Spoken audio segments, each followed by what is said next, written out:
Hai semua, kali ini kami akan membahas tentang filsafat ilmu, sarana berpikir ilmiah.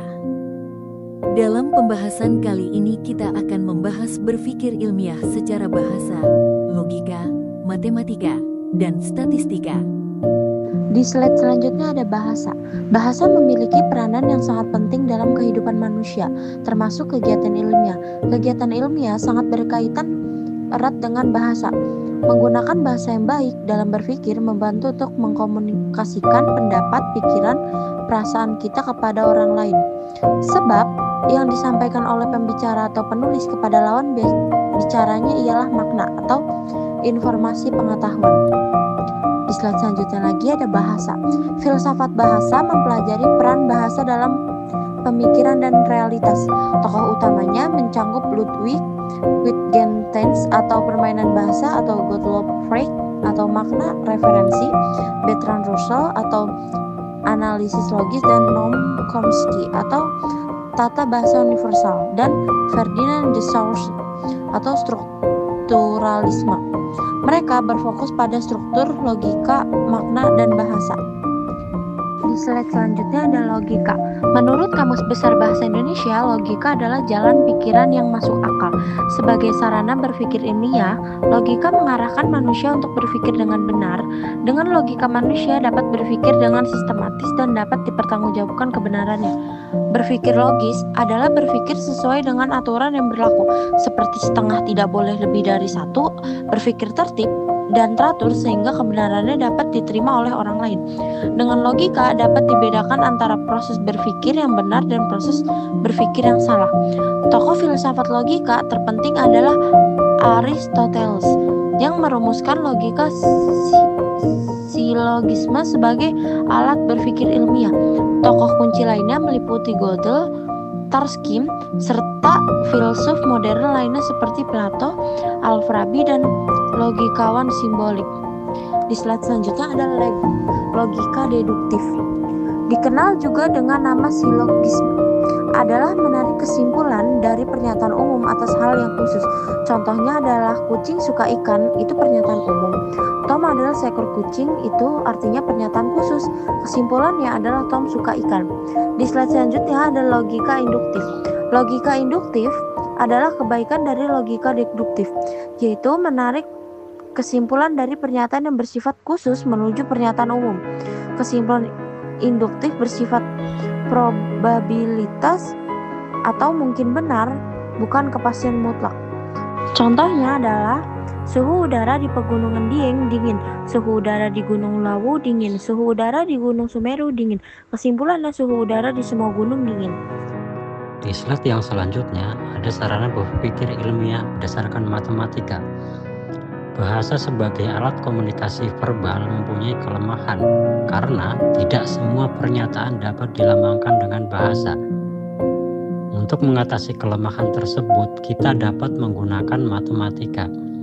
Matematika adalah bahasa yang menghilangkan sifat emosional dari bahasa verbal. Matematika memungkinkan untuk melakukan pengukuran yang jelas, untuk membandingkan dua buah objek yang berbeda, misalnya pohon jagung dan pohon mangga. Dengan bahasa, dikatakan bahwa pohon mangga lebih tinggi dari pohon jagung, tetapi tidak tahu berapa perbedaan tinggi kedua pohon tersebut.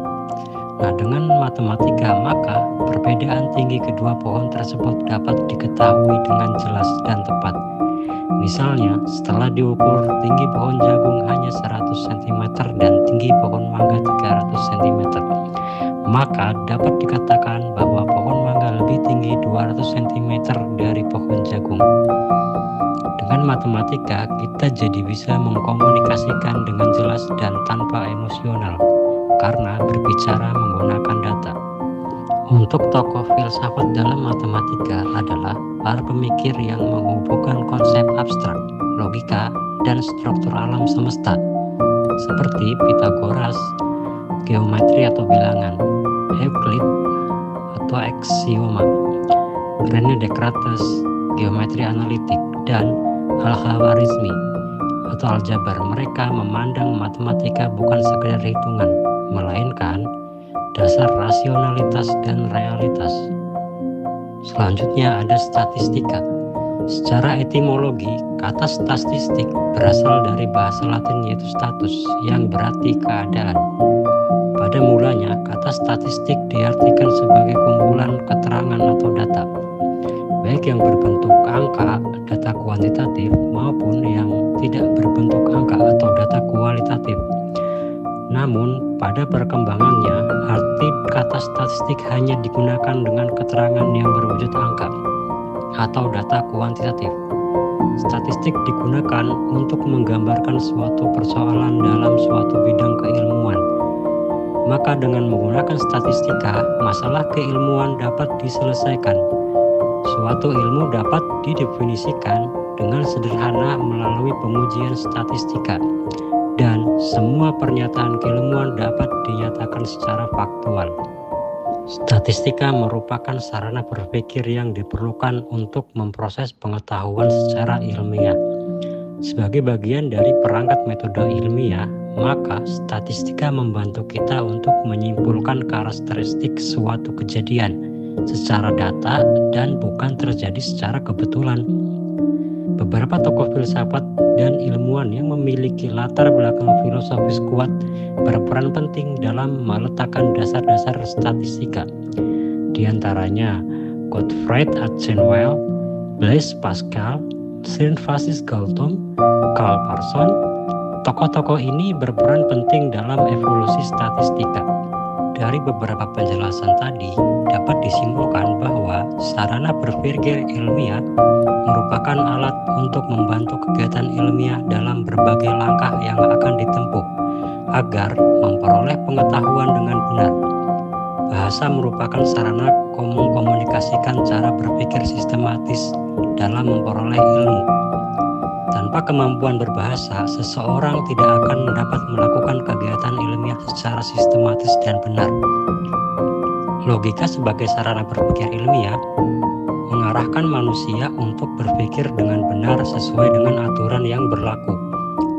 Matematika merupakan sarana berpikir deduktif, maka orang dapat menggunakan statistika untuk berpikir induktif.